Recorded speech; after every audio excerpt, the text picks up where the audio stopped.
Les décideurs de l'innovation posent leurs caméras cette semaine chez Microsoft. Beaucoup d'innovation dans cette société. On va passer de la Kinect au bureau d'aujourd'hui, voire de demain. Et puis on finira avec l'appartement témoin installé ici chez Microsoft. Vous verrez, c'est une vraie surprise. 28 applications, pas moins, dans cet appartement complètement informatisé. On retrouve tout de suite Marc Jalabert, le directeur marketing de Microsoft France.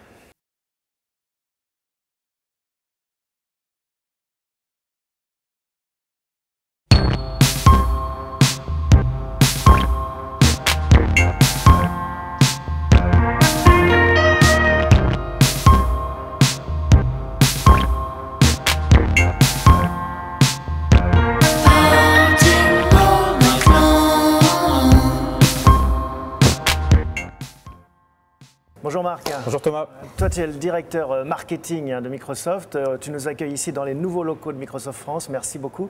Bienvenue. Merci. On va voir un petit peu les différentes strates du business et de l'innovation de Microsoft. On commence par les annonces récentes. Un accord avec Nokia. Sur Windows Phone en fait. Toi tu le savais déjà ? Oui, on le savait un peu à l'avance, oui.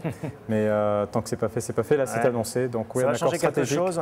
Oui, ça va donner une base et une part de marché pour Windows Phone qui sera significative, oui. Parce que le mobile, c'est un enjeu colossal. Maintenant, on voit que le PC arrive en termes de croissance. Les PC portables sont en forte croissance, 25% par an. Les smartphones sont en forte croissance aussi, de l'ordre de 25% par an. On voit arriver des tablettes.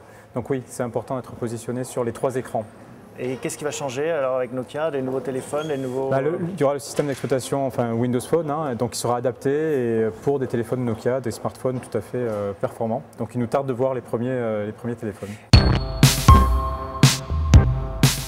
Bon, là on est donc dans les nouveaux bureaux de Microsoft. L'accueil de Microsoft, le lobby qu'on peut voir ici. Au bord de la Seine, à Issy-les-Moulineaux, on va visiter tout ça ensemble. Qu'est-ce que c'est ça ? C'est un mur d'images qui a été créé par Electronic Shadow. Et ça sert à quoi en général alors ? En fait c'est interactif, donc on peut modifier à la demande et là on fait tourner ce film et on a des tas d'ambiances différentes, donc on peut mettre des montagnes, la mer, et on couple tout ça avec les diodes et l'ambiance de l'accueil. D'accord. On a mis, là c'est une fonction de la qualité. Donc alors, gros succès ça aussi pour Microsoft, les Kinect. Voilà, 8 millions de Kinect vendus depuis la sortie. C'est le record, toute catégorie confondue. C'est un gros succès en fait. C'est la plateforme de jeux vidéo, même de plateforme grand public numérique, la plus vendue en 2 mois de tous les temps. Qu'est-ce qu'on va voir arriver grâce à cet outil qui repère finalement, je continue en même temps. Toute l'interaction avec le PC est simplifiée. On peut naviguer dans des volumes importants de données, on peut faire de la simulation. On peut être dans de la réalité augmentée, des environnements 3D. Bon, ça c'était le rez-de-chaussée. C'était l'accueil de Microsoft. On monte au 3e. En avant, on va parler business. Le cœur de l'innovation, des projets avec nos clients et nos partenaires. D'accord. Alors Marc, on se retrouve ici, le MTC, Microsoft Technology Center, c'est bien ça donc ?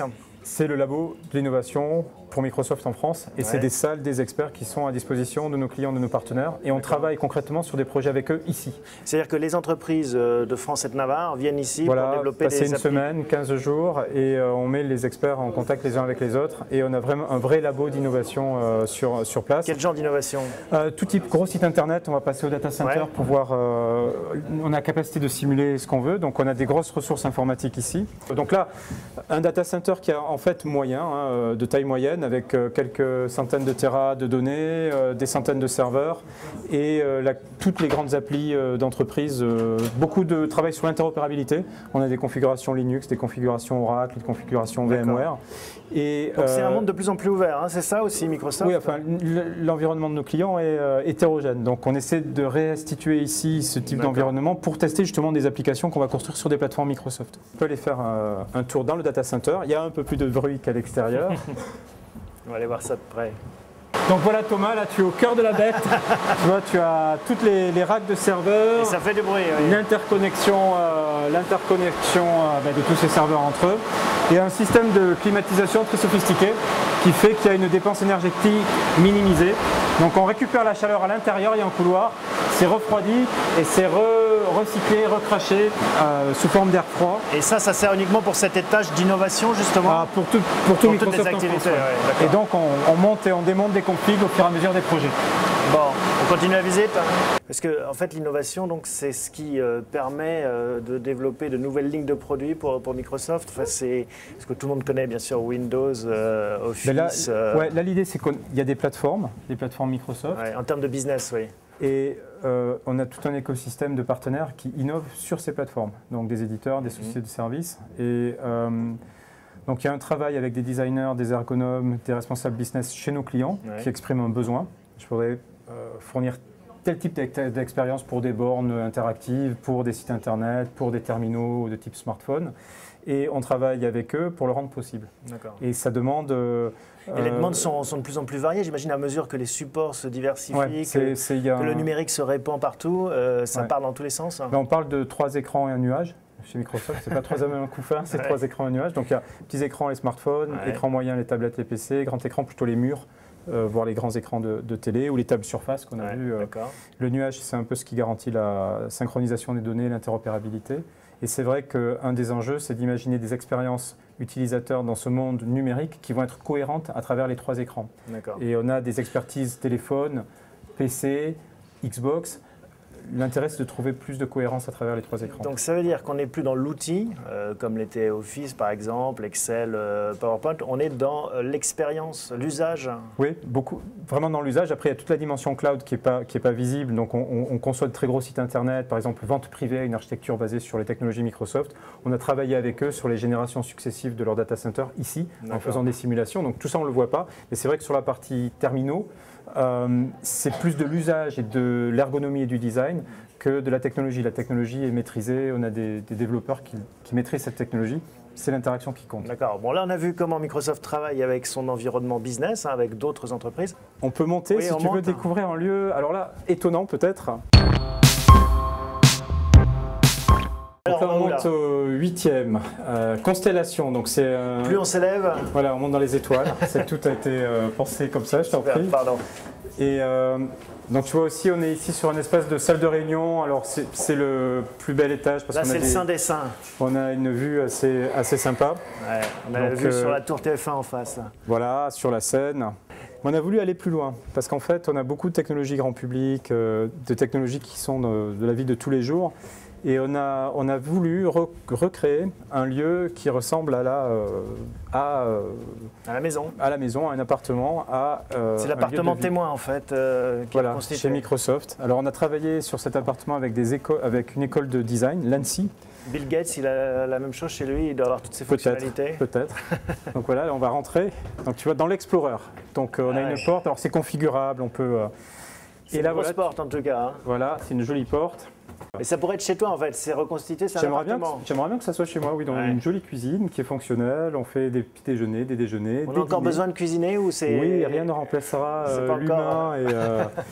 Alors, fais-nous visiter cet appartement témoin microsoftien. Donc ici, on a une chambre donc une chambre témoin, qui est où on a intégré toutes les technologies de jeu, de divertissement, de Messenger, on voit des Xbox, on voit Kinect, on a tout ce qu'il faut. Ouais. Il y a combien d'appareils dans cet appartement témoin? J'imagine qu'il y en a un peu. Il y a entre 25 et 30 sources audio-vidéo différentes on peut les mixer assez facilement. On peut retransmettre tous les écrans sur toutes les surfaces. Là, par exemple, on a un exemple d'écran qui nous sert à jouer à Kinect, qui est rétro-éclairé. Mais alors ça veut dire que le particulier, dans quelques temps, il aura aussi cet univers à la maison. C'est ça la vision de Microsoft, Il n'y a rien qui ne soit dans cet appartement qu'on ne puisse aujourd'hui avoir chez soi. On ne voulait pas faire l'appartement du futur, c'est l'appartement du présent. Et tout ça est géré à chaque fois avec un PC ou c'est le cloud aussi pour la maison avec un serveur centralisé? Non, en fait c'est en peer-to-peer. Donc il y a un système domotique pour tout ce qui est lumière, chauffage, éclairage. Et pour les PC, ils sont interconnectés entre eux sur un réseau Wi-Fi. Et si on regarde ça par exemple. Donc là, c'est une table surface.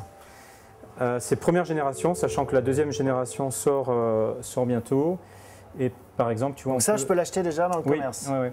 Enfin, c'est plutôt du B2B que du B2C. Ouais. Donc un exemple d'application, on va jouer un peu de musique si tu veux bien. Je ne suis pas du tout musicien. Bah, tu vas voir, c'est simple. On va faire de la trance. Tiens, je sais que ça te plaît. Ouais. Et on va mettre un peu de son. Donc là, tu peux attraper un élément. Par exemple, moi je vais mettre un peu de batterie.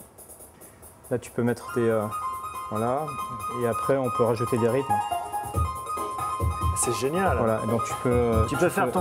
Voilà. Tu peux faire ton morceau en fait. Voilà. C'est drôle. Et ça se vend beaucoup, enfin ça existe Ah ouais. Bon, on a plein de... Voilà, il y a plein d'applications. En fait, on conçoit les applications pour Surface ici. Ouais. Donc Groupama, par exemple, dans pas mal d'agences, a déployé des tables qui permettent de faire des simulations de contrats d'assurance vie. Autour d'une table comme ça, parce qu'ils se sont rendus absolument. compte qu'en effet, ça permet une relation plus forte avec le client. Ouais, ça améliore l'interaction et ça permet de voir visuellement. Dassault Aviation a présenté des tables pour la planification du vol des Falcon 7X. Donc on fait toute la planification du vol sur la table. Après, ça génère une clé USB ou une cassette qui est utilisée dans l'avion. Enfin, il y a plein d'applications. Là, c'est assez infini. C'est quoi la limite en fait quand on est Microsoft? On se dit quel est le périmètre? Est-ce qu'il y a une limite?